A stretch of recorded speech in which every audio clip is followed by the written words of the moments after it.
Neither AFRA nor AFTRA, and finally not SAG either, chose at any time to operate like a hiring hall. That was a deliberate decision. The issue has been raised, the question has been raised within every guild I've ever belonged to, and that includes the Writers Guild, the Directors Guild, and the IA, because I used to carry a stagehand's card when I was younger. Only the IA operates like a hiring hall, and the others do not call themselves unions. They are guilds or associations, and if the cast is relatively closed on some show or other, that's a production decision.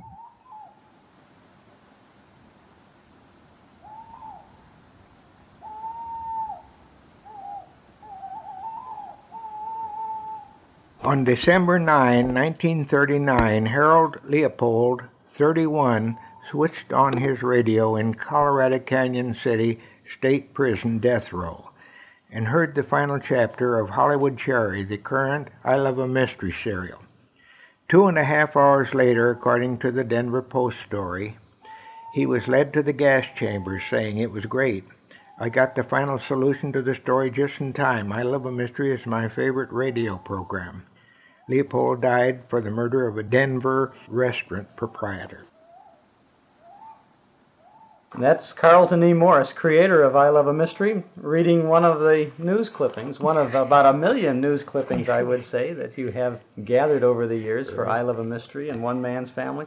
People really turned on to your radio efforts, didn't they? They really did, and I'm awfully glad that I got in first on these things because it's terrible competition these days, and I'm just as glad to be out of it. Well, now, you had done so much with the family, One Man's Family, and a real solid family life show. When did you turn to writing the adventure and the mystery of I Love a Mystery? Well, in 1939, we had been on... about 7 years on the One Man's Family? Yeah, about 7 years on with the family. I suddenly began to feel I needed something besides the family. It wasn't that I wanted to give the family up, but I wanted to be free for a few hours with something else. So when advertising agency suggested that they would like to see what I could do in the way of a mystery, they said, write 2 or 3 shows what you'd like to do and give us an outline. So I chose 3 characters, Jack, Doc, and Reggie. I gave several titles. Among them was I Love a Mystery, which the agency selected.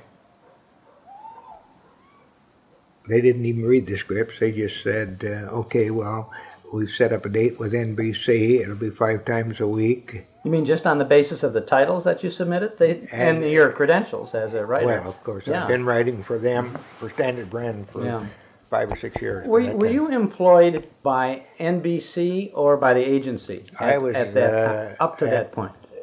Up to that point, and for quite a long time afterwards, I was on the NBC staff. Mm-hmm.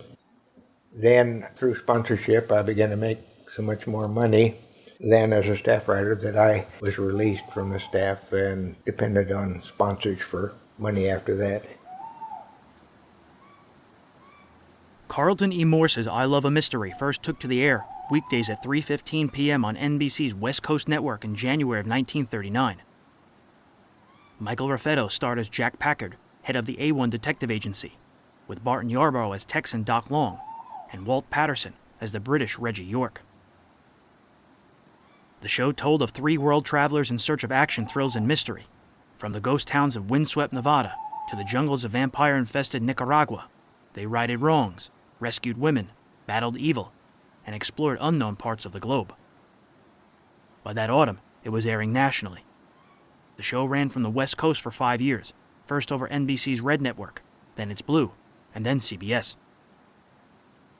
It went off the air at the end of 1944, but was revived in the spring of 1948 on ABC, and then from New York for Mutual Broadcasting in October of 1949. It ran for 3 more years, this time starring Russell Thorson, Jim Boles, and Tony Randall, as Thorson remembered. And the I Love a Mystery thing was a complete shocker to me because we used to rehearse in the early days there at NBC on One Man's Family in the morning. And Carlton and I would usually go down to a restaurant called the Down Under, in the basement of the building, and have lunch. And we were having lunch there one day, and he was paid to telephone.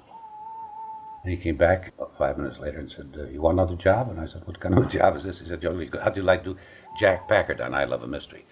He had set the deal over the telephone right then at lunchtime.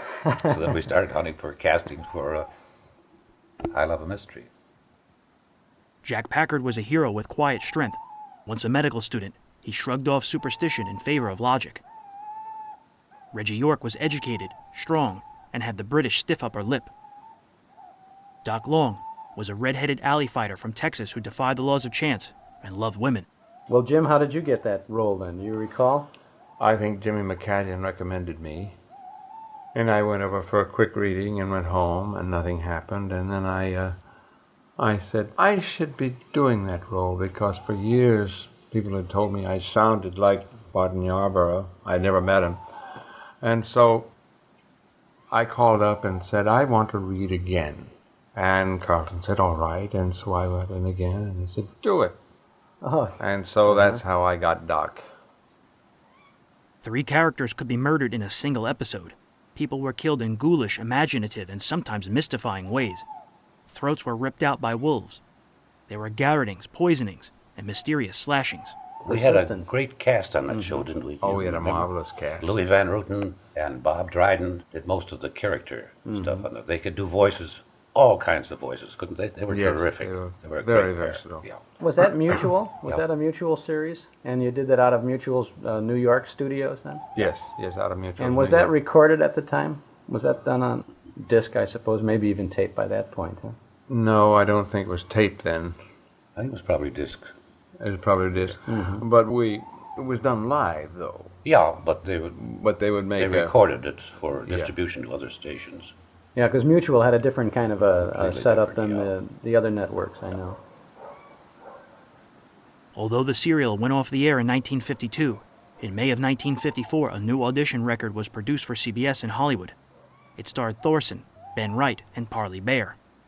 You were part of a select group of actors, I think, who appeared in virtually all of the CBS programs in the 1950s. CBS was the network that hung on the longest Just to with radio. dramatic shows. Yeah, The Workshop and Escape and so Yes, like that. and then do you remember Suspense. Armour Star Theater on Saturday mornings?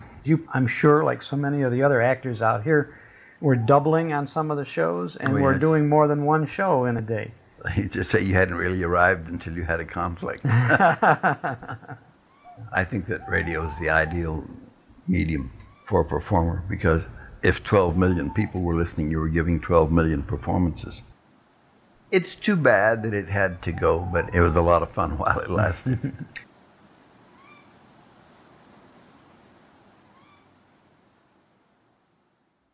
I Love a Mystery.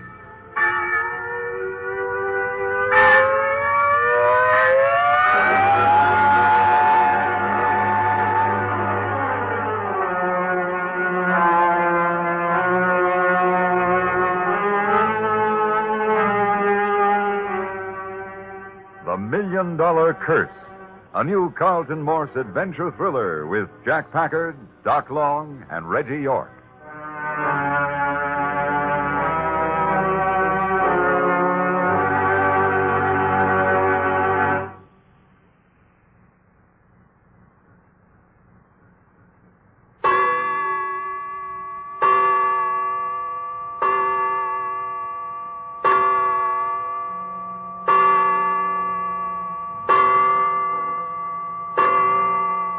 O'clock in the evening in a backstreet hotel somewhere in San Diego. A few minutes ago, Jack Packard and Doc Long, hearing a girl crying in the next room, investigated and found her lying on her bed, head buried in her arms. She wasn't upset by their unexpected appearance, but warned them away from her. She babbled that she was possessed of the Richards curse and that she brought death and disaster to any and all who would help her. Jack and Doc finally have calmed her to some degree of coherence. No use. This is the end. You mean you came to this hotel with the intent of taking your own life? Yes. But you're young and beautiful. And evil. Hey, what kind of talk is that? There's no other answer. Everywhere I go, I spread death and destruction. You haven't told us your name yet. Sonny Richards. Sonia, but they call me Sonny. Yeah, I like that. Sonny. You wipe them tears away and Sonny fits you like paper on the wall. You don't know what you're talking about. You're beautifully dressed. That bracelet on your wrist must have cost a lot of money. Everything about you says money. What about your family? There is no family. Just me. I see. Then you're wealthy in your own right. Money. What good is it? What good when When what? When everything I touch turns to dust and ashes under my fingers? Could we have an explanation of that? Why should you? Who are you? What are you doing in my room? Oh, well, I'm Jack Packard. This is Doc Long. I still don't know who you are or what you're doing here. Look, Sugar, there's three of us. Reggie's out just at the moment.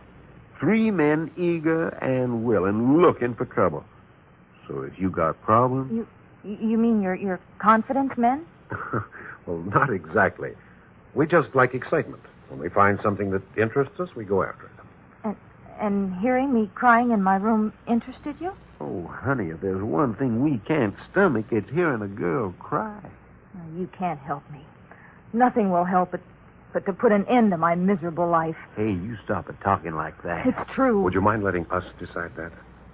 Letting you decide? Yes. Tell us what's wrong, and let us decide whether or not we can help you. But it's hopeless. Tell us. If we think it's hopeless, we'll walk out of here and let you go ahead with what you intended to do. You mean that? I promise. Now then, what is it? It's the Richards curse. Now, you said that before. What do you mean? Every other generation, it falls on some member of the family. 4 generations ago, it was my great aunt 4 times removed. 2 generations ago, it was my grandmother. It always falls on one of the women. This generation, it's me. Well, what is this Richards curse? The great aunt caused the death of her husband, and then she caused the death of her 4 children. You mean she murdered him? Oh, no. She loved them dearly. It was accidental. She was cleaning her husband's gun. It went off and killed him. The children were burned to death in their home. She locked them in while she was away from the house. They were so little. When she came back, the house was burned down. Oh, but accidents... It's the curse. It's been in the family for generations. What about your grandmother? Grandmother, she was kind and gentle. She wore a little knitted shawl around her shoulders, and she spent all her spare time reading her Bible. But she was cursed. When she was a girl, the first man she loved was thrown from a horse and killed. But that wasn't her fault. Oh, wait. The next man who loved her fell off a cliff to his death. Was she there at the time? No. Well, then, don't you see how silly that... And then she married my grandfather. And after my father and my uncle were born, he was drowned. And then when my uncle was 15, she shut him up in a closet to punish him, and he was suffocated. Hey. It's always been that way. One of the women in every other generation. And now, what about you? I'm worse than any of them. You are? For sure? Yes, I am. I killed my own father and mother. Hey, My own father and mother.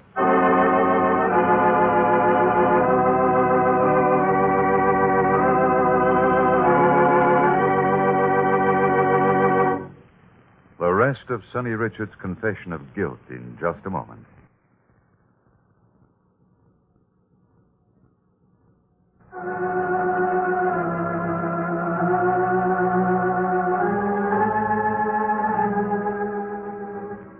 And as Sonny Richards was saying to Jack and Doc... Yes, I am. The worst of all the Richards women in all history. Maybe. Let's hear it. First it was my mother and father. You was the cause of their death? Yes. I wanted to be a flyer. I learned to pilot a plane, and one day I got them to go up with me. The plane fell? Yes. They were both killed. Oh, please, try not to cry. It's all right. I haven't much cry left in me. Yeah, here's my handkerchief. Thank you. You were an only child? Yes. And then a year ago, I became engaged to Phil. We'd only been engaged 3 months when his car went over a cliff and... Dead, huh? No. But he was so badly hurt he'll always be a bedridden cripple. Fella, that's too bad. He would have been better off if he had been killed. But it wasn't your fault. Wait. About 6 months ago, I began letting Roger come and see me. I was still in love with Phil, but I thought I should go out a little. And one night, just as Roger was leaving my house, he was held up and shot. Did they catch the gunman? No. Any more? Yes. There was an old friend of Father's. He used to visit me sometimes. About 4 months ago, he fell down the front steps at my house. He was hurt so badly, he never recovered. Hey, I'm beginning to think you've got something with that curse. I knew you'd believe me. Oh, rubbish. But there's no other explanation. Things like that don't happen to other people. You weren't connected in any way with any of these things. They're unfortunate, but they've nothing to do with you. You've let them prey on your mind until you've become morbid. Morbid? Yes, you've developed a guilt complex. If that's all. It isn't. Yesterday, it happened again. You mean somebody else died because of you? Yes. I was to have had lunch yesterday with Freddie. I'd only met him a week ago. He didn't keep the engagement, and I rang up his home. And you know what they told me? You know what had happened? What? Suicide. He'd killed himself with a gun in his bathroom. Stop it. Funny, isn't it? You struck me. And get hold of yourself. That's it. Cry. It'll do you lots more good. Oh, I wish I were dead. I wish I were dead. Hey, Jack, this is awful. Now go away. Go away and let me do what I've got to do. We're not going anywhere. But you promised. I said we'd go if there wasn't anything we could do. But you can't. We'd like to try. Oh, you fools, get out of here. Don't you understand it'll happen to you, too? If we're willing to take the risk, what's it to you? But I don't want any more blood on my hands. I can't stand it. Don't you understand? I can't stand it. You can stand it for 2 weeks, can't you? 2 weeks? You say the Richards curse is on you. All right. Give us 2 weeks to lay that curse. You can't cure a curse. I'll bet money we can. But your lives are in danger. We'll take that chance. But you mustn't. I'm nothing to you. Hey, wait a minute, sugar. Of course you're something to us. I am? Darn right you are. This here world needs all the pretty little old female girls it can get. I don't understand. That means you're beautiful. That it's always an unforgivable crime to destroy beauty. Is that what you meant? Yeah, I didn't say it was pretty, but that's the idea.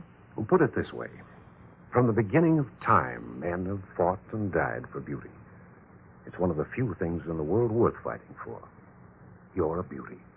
You're worth saving. We think you're enough worth saving to fight for you. It's our right. You can't stop us. No one ever said anything like that to me before. Then you agree? Yes. Under no circumstances, no matter what happens, you won't try to harm yourself for 2 weeks. Yes, I promise. Good.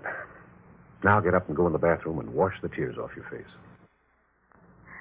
I know I shouldn't hope, but I do. Go on. Make yourself more beautiful than you are. Thank you.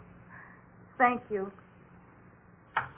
Well, you asked for it, fella. Huh? What do you mean? You know as well as I do that you can't cure curses. What do you think you are, a witch doctor? Curse, huh? Yeah, a curse. In the vernacular of Archimedes, nuts. Now look at Jack. 6 people connected with Sonny's been killed. 5 killed, 1 hurt. Yeah, but hurt so bad he might as well be dead. What was his name? Oh, Phil. Yeah, well, you can't tell me all them folks just happened to die and all within a year. That does sound fishy. Must be a reason for it. The Richards curse. Now, look, Doc, I want you to stop mentioning that curse business. Yeah, but Jack... Especially in front of her. Never mention it. What's the idea? I want her to forget it. Get it out of her mind. It's unhealthy. Well, son, all I got to say to you is... Well, visitors. Good evening, gentlemen. You were looking for something? Yes, Sonny Richards. Sonny? Just a minute, Doc. Who are you? My name is Marks, Leslie Marks. I'm Miss Richards' attorney. Attorney, huh? and the executor of the Richards estate. I see. Now then, what right have you to be questioning me? Who are you? What are you doing in Sonny's room? We're friends of Miss Richards. Friends? That's what I said. Friends. How long has this been going on? Long enough. Sonny hasn't been having many friends lately. Why not? Apparently you haven't been friends long enough to hear of the Richards curse. Are you the one who's been filling her mind with that sort of nonsense? Pretty serious nonsense. 5 people killed, 1 injured for life. I know all about that. Doc. Yeah? Tell Sonny to come out of the bathroom. Sure. I'll get her. How long have you known Sonny was in this hotel? I found out 15 minutes ago. I've had private operatives out looking for her ever since she disappeared from home this morning. You know why she came here? So you do know. Well, I suspected. That's why I was so frantic to find her. Yeah, some fellow named Morse. There. That's him and Jack. Well, Sonny, Hello, Leslie. I've come to take you home. All right. We're going with you, you know. What's that? Why not? I've got the house all to myself. But these men, who are they? What right have they? We're taking the rights. We're Sonny's bodyguard. Ridiculous. Sonny, as your attorney... As Sonny's attorney, you can go take a jump at yourself. So, you won't be warned. About what? The Richards curse.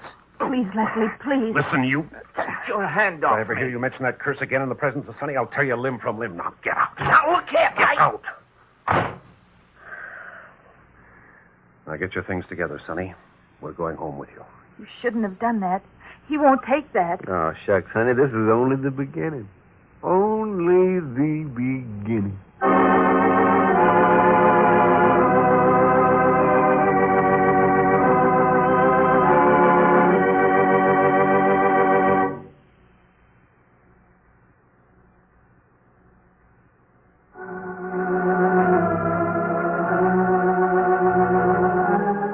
The further developments of the $1 Million Curse will come to you tomorrow at the same hour. I Love a Mystery, for 16 years a Carlton E. Morse creation, comes to you Monday through Friday, featuring Russell Thorson as Jack, Parley Bear as Doc Long, and Ben Wright as Reggie Yorke, with Mary Lou Harrington and Emerson Tracy.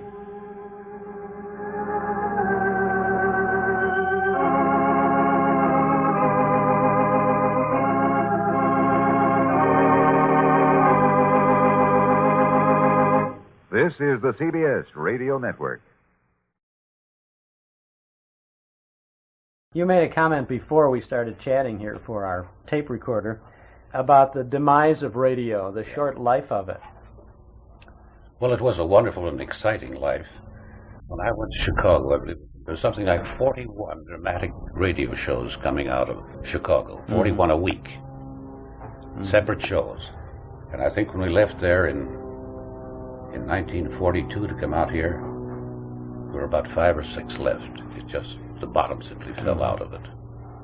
And I missed it very much. I enjoyed radio very much. But of course it was mostly television after the war that really shut the lid on it completely shut the lid on it. But you were very much involved with radio right up to the very end. Right up to the end, yeah. I guess CBS was the last of the... Yes, I think I did the last radio show, network radio show that was done here, dramatic show called Johnny Dollar. Bob Bailey, an ex-Chicagoan, was playing Johnny Dollar on it.